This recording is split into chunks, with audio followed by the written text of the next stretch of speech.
Welcome. Good afternoon. God bless you and God bless America. I am your host, Steve, and this is the Liberal Letdown. Welcome back, everybody. We're going to go ahead and get right into it today. Excuse me, bear with me. I am sick. I am losing my voice, so this is going to be a little different. I'll be taking a couple drink breaks so I can try and stay as hydrated as possible. But our first story this week, Islamophobia outbreak in New York City. Counter-terror officers hit streets in wake of Syria strikes. So, it feels like a couple weeks ago now, the U.S., struck back at Syria after they launched these chemical weapons against their own civilians. And New York City responded out of fear of repercussions for launching these attacks against Syria. They launched counter-terror officers throughout New York City as a whole. After the U.S. bombed Syria again, took out some key buildings dealing with chemical weapons that were recently used on the Syrian populace, New York City sent counter-terror officers to the streets in order to get a jump on any potential terror attacks. Now, it's all potential. To my knowledge, and the article states that there were no actual threats. But they wanted to get a jump on it because there's been an uptick, I guess, according to everything else I've read on this specific report. The New York Police Department is heightening security by sending out counterterrorism officers throughout the city. The ramped-up security announced Friday, a couple weeks ago Friday, followed Trump's military strike in Syria. However, the city insists that there are no credible threats in the Big Apple. Department spokesman Philip Walczak announced that the counterterrorism officers have been deployed out of an abundance of caution. Okay. The NYPD is working with our intelligence bureau liaisons stationed abroad as well as our federal partners and closely monitoring the U.S. military action in Syria, Walczak said in a statement. Okay, so Trump authorized missile attacks against Syria because Syria launched chemical weapons upon its own populace. So it's all been alleged, but all feared to be true. I guess I read all this and I feel that Americans, they have to feel that they have to defend themselves against the never-ending onslaught that has become Islam. And I don't think that that's an unfair statement. I really don't. I feel that that's about as accurate as it is. You hear people should be accepting of this belief system that has the potential to become so radical and murderous, and I feel that that's absolutely true. It's been shown time and time again. All you hear about coming from the Middle East and ISIS, especially from these ISIS militants, is that these atrocities committed against Jews and Christians. I mean, you're setting people on fire in a cage. You're throwing gays off buildings. You're tied to chairs. You're taking non-believers and you're throwing them off cliffs, and then you're shooting them once they get to the bottom of the cliff if they make it. I mean, this is what they're doing. There's video of all of this. Everybody can see any of this.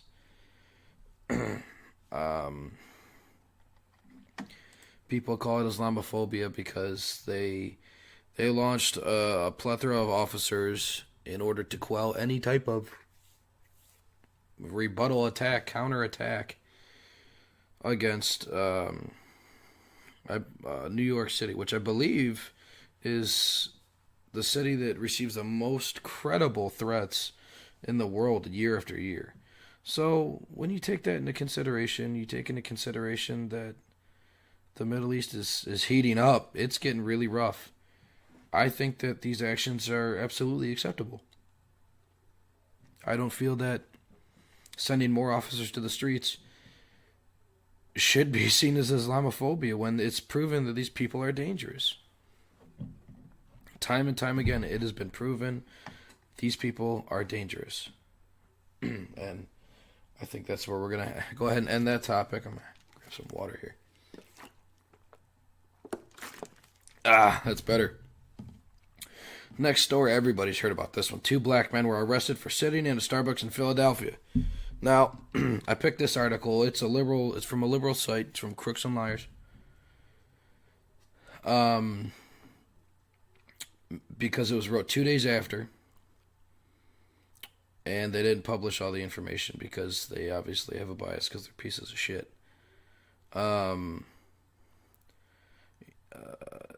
2 black men were sitting in a Starbucks waiting for their friend, and the police were called, and the 2 men were arrested without incident. The men didn't, to my knowledge, I didn't see that. I think everybody saw the cell phone footage. Nobody saw these men resist in any way, and the police responded as they would.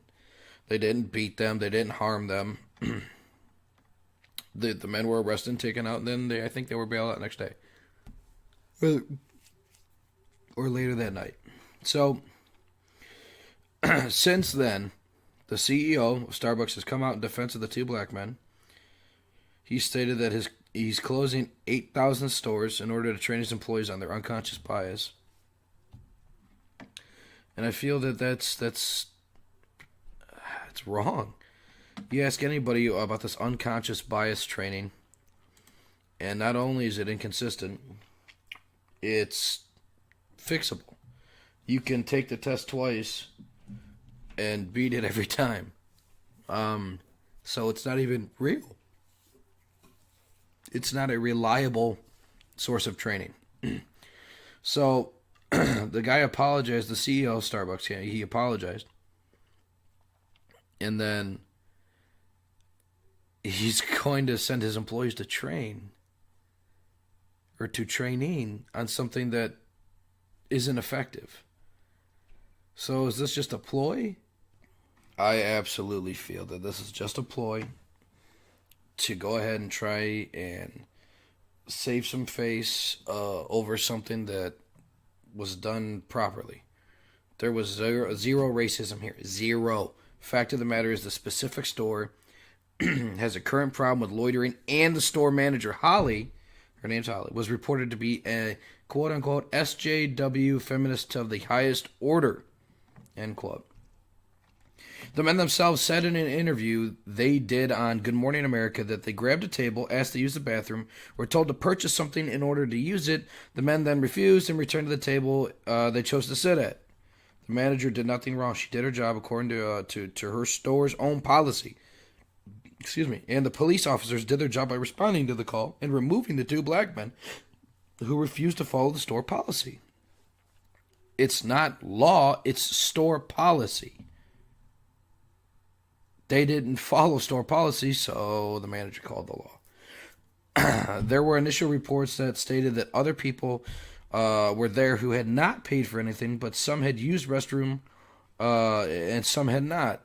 So, if that is true, I feel that that's wrong. Then I think that at that point you are showing a bit of a bias, and I feel that that's probably a little unacceptable. However, if these people that are using the restroom are in fact regulars, people who have spent plenty of money or who are going to spend money or who had spent money and just had nothing at their table, these men could have bought a bottle of water or coffee or, I don't know, the cheapest thing on the menu. You purchase something, use the restroom, wait for your friend just fine. A lot of people will go ahead and purchase things, sit there, and just sit there for hours, which was stated in this article. What's wrong with that? They're paying customers. In this case, they paid to be there. You did not. You were told to leave. You refused. You should have left. I mean, this is all just a ploy. As I stated earlier, all this is a grab at racial divide. Try to get a jump on it, and stay in the news. Keep it relevant in the media cycle, and I think that's wrong. I don't think that's appropriate whatsoever. It's bad enough that there is such a divide now in this country, and I personally don't feel it was there 8 years ago. I feel that during Bush, this wasn't this bad whatsoever. It definitely has been amplified over the last 10 years, in my opinion. So, moving on. This is actually a really good story until it's not. A hero who shot man trying to kill cop gets sued by criminal's family. So this woman, in my opinion, she is an absolute hero. I'm going to tell you why. Heroic woman who shot a man attacking a police officer is getting sued. Kirsty Jenen? I won't even, I don't know. It's definitely a foreign last name. It was hailed as a hero after she saved the life of an Indiana conservation officer who had been overtaken by a drug-fueled assailant. But now she has become the focus of a wrongful death lawsuit, according to an Aurora Police Department sergeant familiar with the case. Okay, so here's some of the facts about the situation. The officer's shift ended recently. The officer who was overtaken by the drug-fueled assailant. His shift had ended recently, but he heard a call, so he responded. The toxicology report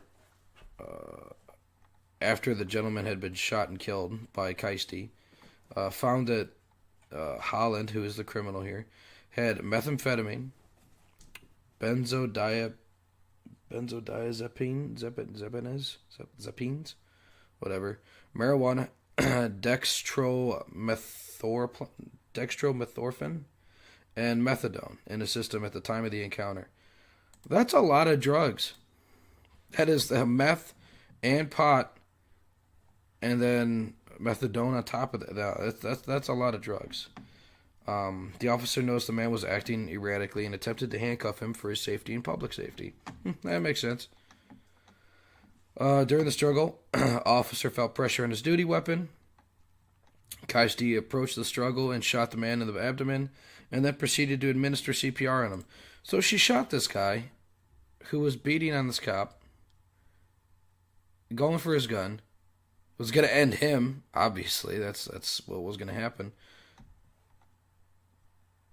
So she shot this guy, and then she started performing CPR to save him. Would anybody else? I have my carry license. I feel that I'd be in a bit of a state of shock at that point. I mean, even with the training and all that, I don't think anybody actually plans on using their firearm on anybody. And the fact that this woman she did accurately and effectively, and then she had the frame of mind to go ahead and administer CPR, I think that's rather heroic. I think that the fact that she's being sued by the family is disgusting. And I think that the police department should come out and support her, seeing as how she saved one of their officers. That's my humble opinion there. Oxford cancels weed-themed party amid cultural appropriation concerns. Oh, boy. This is funny. So, Oxford University has decided to cancel a cannabis-themed party amid concerns about cultural appropriation. The party had been planned by the entertainment team at Oxford's Mansfield College, according to an article in The Telegraph. Guests were supposed to dress up as their favorite stoner icon in honor of the internationally recognized day of protest for the legalization of marijuana, April 20th. Guests were encouraged to dress as stoner icons like Snoop Dogg, Todd from BoJack, Shaggy from Scooby-Doo, Harold and Kumar, or even the Super Troopers. Okay, alright, whatever. 420 is not about the consumption of the herb itself, and more about the arts, music, and literature surrounding it. It's a celebration of a rich culture, including everything from hippies to hip-hop, from Seth Rogen to the Dude, the team stated. That was an actual quote. They said, "Duh herb." Really? Really? I mean, that right there shows... I mean, come on. Like, you're being funny about it, but... everybody knows. Nobody's stupid. Nobody's blind to this. The event description also contained two warnings. First, that the possession and consumption of marijuana is illegal in the UK and against university regulations. The JCR ents do not condone its usage in any way, both in this event or otherwise. 420 is an internationally recognized day of protest for legislation as well as an iconic aspect of pop culture for our generation. And this is what we intend to celebrate.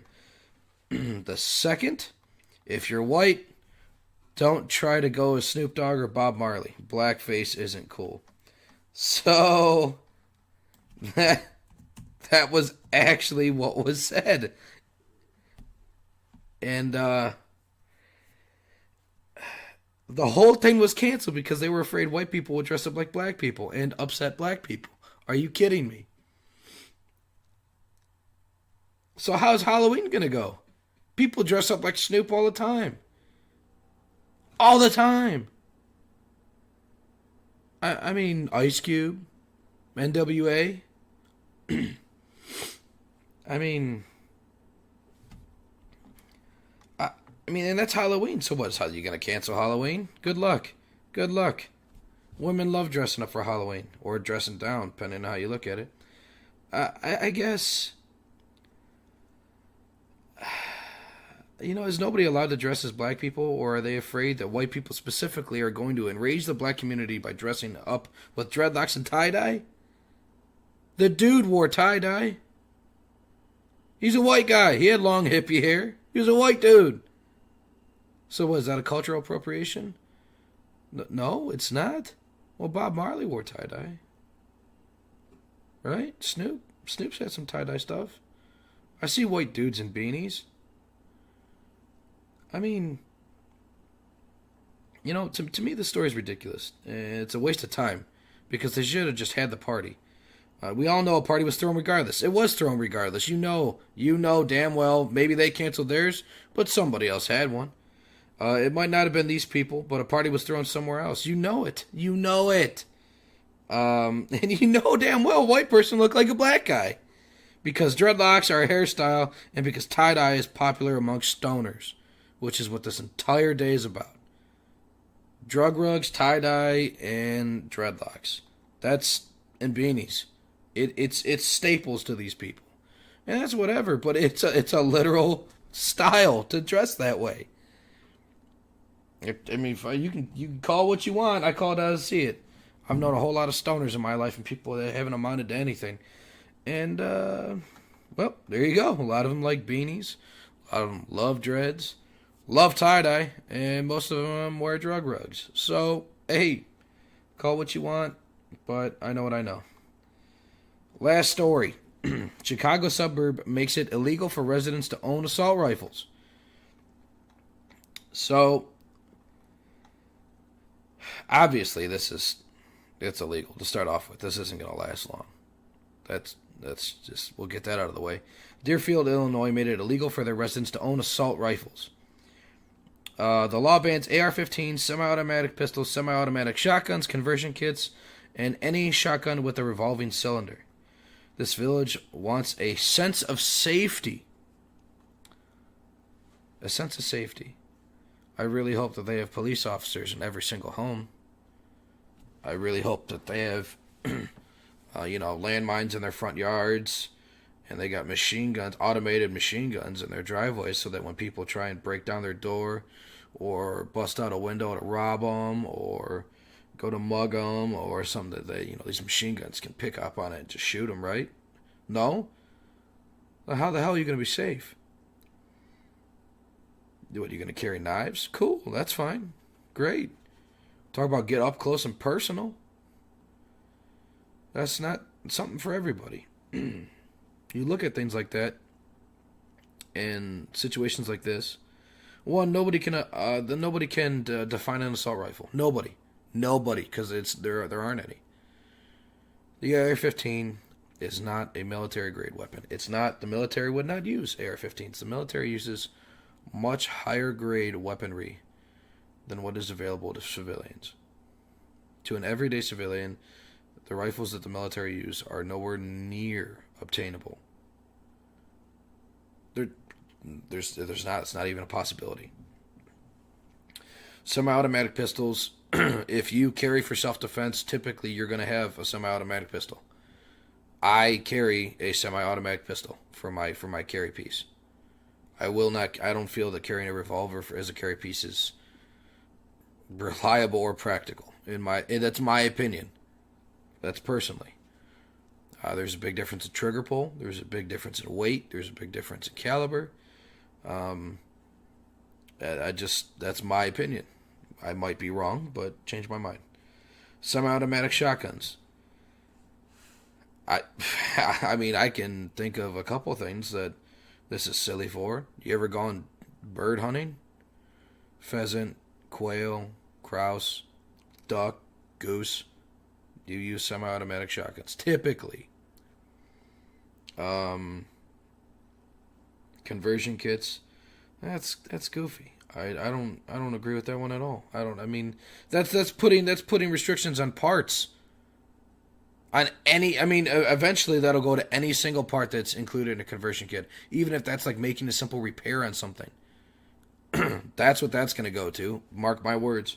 And any shotgun with a revolving cylinder. So revolving cylinder. So like one of them. Shit. I can't think of the name of it, but it's like a tactical shotgun. It's a pump, but it just kind of revolves ish, I believe. And it's just dumb.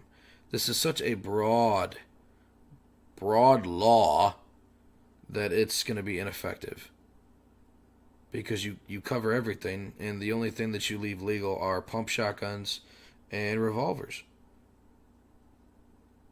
And even, okay, so what? The judge, which is a revolver, it's a handgun, it's a revolver, but it shoots a 410 shotgun slug, or a shotgun shell. Would that be considered a shotgun with the revolving cylinder?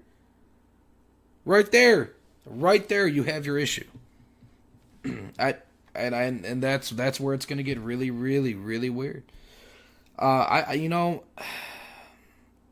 Without my pistol, I would carry a knife. Absolutely, I would carry a knife everywhere. For my job, I have to carry a knife at work for what I do. It's like just a little trigger knife, like a zip knife. It's or like a box cutter. There you go. That's better. It'll hurt somebody. I mean that'll put some damage on you. It's not gonna feel good. I don't know if that'll kill necessarily. Knives people carry their EDC or their everyday carry type of stuff. Those will kill you. But I don't want to have to rely on that. I don't want to have to get hand to hand with somebody. That's why I train at different ranges with my firearms so that I'm proficient in stopping threats before they're in my face and they potentially overpower me and I lose. Right? Firearms are the great equalizer. That's why women in record numbers are obtaining their carry licenses in, cities like Baltimore. That's fact. Look that one up. Waiting on the police to show up it's flawed logic. It's flawed. My father was a cop. I love cops. I love them. Love firefighters. I love these people. I love civil servants because they put their lives on the line for us. For you, for me, for civilians. Okay? But unless they have, teleportation devices to get to you right then, they're no good until they get there. Unless they're right down the street and this guy hasn't broken through the door yet to attack you. You're on your own. You better grab, a whole lot of kitchen knives and look like a porcupine so this person doesn't put hands on you. I just think it's flawed logic to sit there and rely on police. Yes, you pay these people. That's fine. You pay them to do a job. And they do it well. Crime has been steadily declining for decades. However, you have a much larger group of citizens that own firearms privately. It's the largest in the world. And that's why we're the safest country in the world. Like I said earlier, this ban's not going to last long. It won't. It can't. It's unconstitutional. This will not last long, and they will see a mass exodus from this city because people want to own their guns. I mean, it's flat out. People want to own their guns. They want to be able to defend themselves. That's I would move out of my city immediately. Immediately. You're not going to tell me I can't defend myself. That's my personal opinion, and I that's something I'll stick to. But I'd like your guys' input. What do you think about all this? From pot to guns to Islamophobia. Let me know. Let me know your thoughts. I appreciate it. Appreciate you all listening today. Thank you all for tuning in. Once again, God bless you, and God bless America.